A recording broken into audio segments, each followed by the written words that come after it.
Welcome to Econ 102, where economist Noah Smith and I make sense of what's happening in the news, technology, business, and beyond through the lens of economics. Let's jump right in. San Francisco is actually the second densest large city in the country. San Francisco is a much more walkable city than LA, than Seattle, Houston, even than Chicago. Like San Francisco is more walkable than Chicago. Sorry, Chicago, like the 5 Chicagoans that listen to this podcast will be like, no, not Chicago's the most walkable. Shut up. Anyway, you have good pizza though. I like that.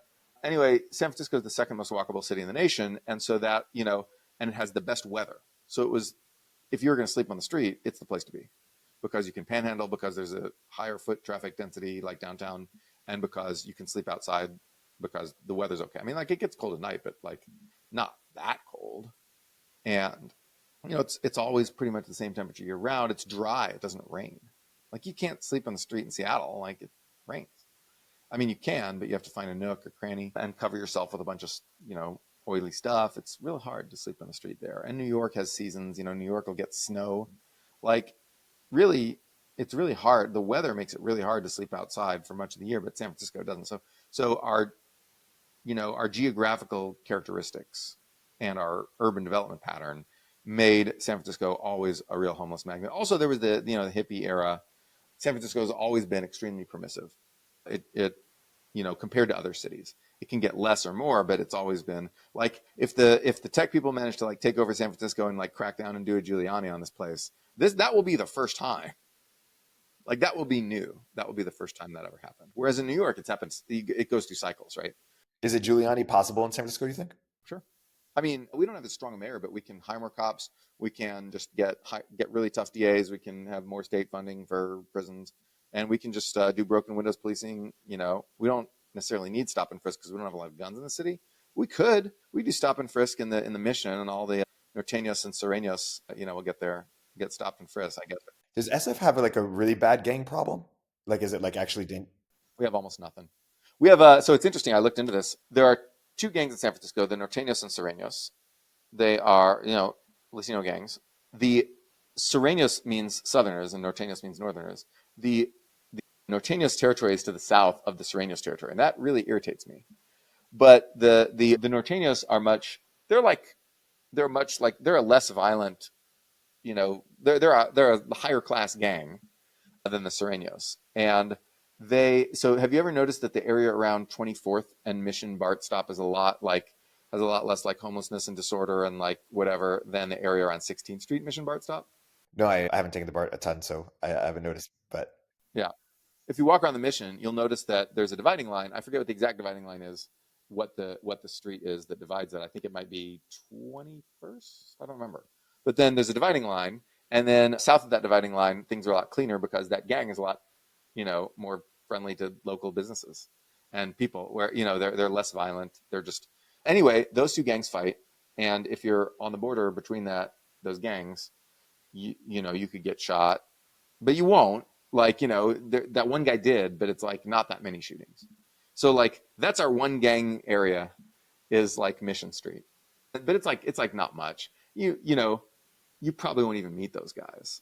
So there's not like if someone threatens to do the things that you mentioned, they're not like at personal risk or so. There's not like a huge multi-billion-dollar drug whatever like mafia or something. Like there's not like we don't have like a paramilitary in San Francisco or something.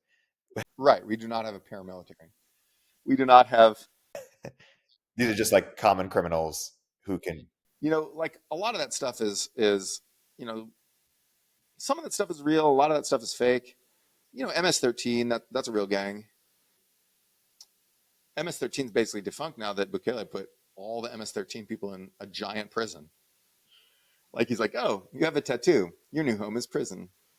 And then like the MS-13 people got very prominent tattoos and they all got the same ones. And then they're like, oh, tattoo, prison.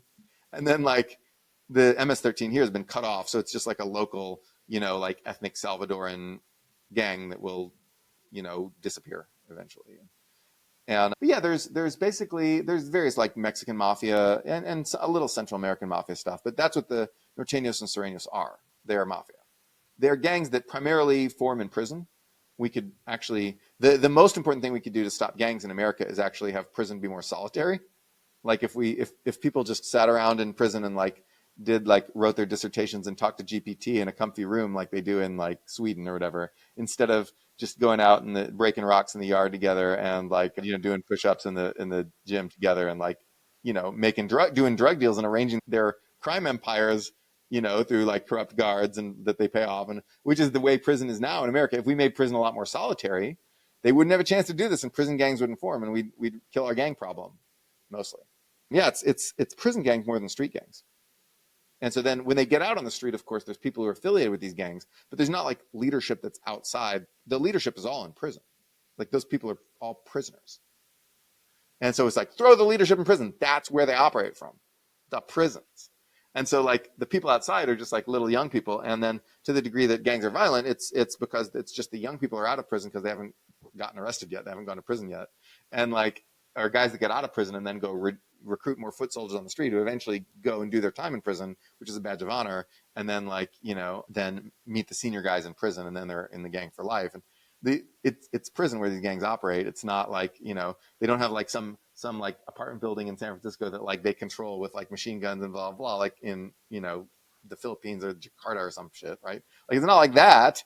These things about, the Venezuelans took over this apartment building. Well, yeah, maybe you have some like Venezuelan guys living in an apartment building who are affiliated with a gang. That can happen. But like the leadership's all in prisons. No one understands any of this stuff, like, because nobody cares enough to read about this stuff. Like, you can just read. There's a bunch of posts on like Medium about this. I don't know why.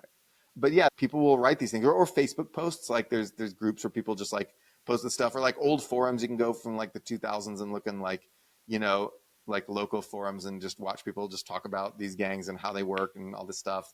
Wikipedia is probably a resource you can tap. But yeah, so like if people are just like, they just imagine these gangs, they don't imagine how the gangs actually work. And then most people, when they imagine gangs, imagine like smuggling gang, like the economics of like drug sales, starting with overseas, like the growers in Colombia then sell to the Mexican middlemen who then, distribute it by street gangs, and then guys with like, pagers on the street are like shooting each other over turf. Like, yes, there is that exists, right? But then you can throw all those guys in prison and then they have a prison gang. There are over 1.5 million nonprofit organizations in the United States and millions more around the world. How do you know which ones can make the biggest impact with your donation? GiveWell was founded to help donors with that exact question. They pore over independent studies and charity data to help donors direct their funds to evidence-backed organizations that are saving and improving lives. GiveWell has now spent over 17 years researching charitable organizations and only directs funding to a few of the highest impact opportunities they've found. Over 100,000 donors have used GiveWell to donate more than $2 billion. Rigorous evidence suggests that these donations will save over 200,000 lives and improve the lives of millions more. GiveWell wants as many donors as possible to make informed decisions about high-impact giving. You can find all of their research and recommendations on their site for free. You can make tax-deductible donations to their recommended funds or charities, and GiveWell doesn't take a cut. If you've never used GiveWell to donate, you can have your donation matched up to $100 before the end of the year, or as long as matching funds last. To claim your match, go to givewell.org and pick podcast and enter Econ 102 with Noah Smith and Erik Torenberg at checkout. Make sure they know that you heard about GiveWell from Econ 102 to get your donation matched. Again, that's givewell.org to donate or find out more. Econ 102 is a podcast from Turpentine, the network behind Moment of Zen, In the Arena, The Cognitive Revolution, and more. If you like what you hear, subscribe and leave us a review in the App Store. You can keep up with both of our Substacks for written analysis of the topics we cover in the show at noahopinion.substack.com and eriktorenberg.substack.com. Thanks for listening.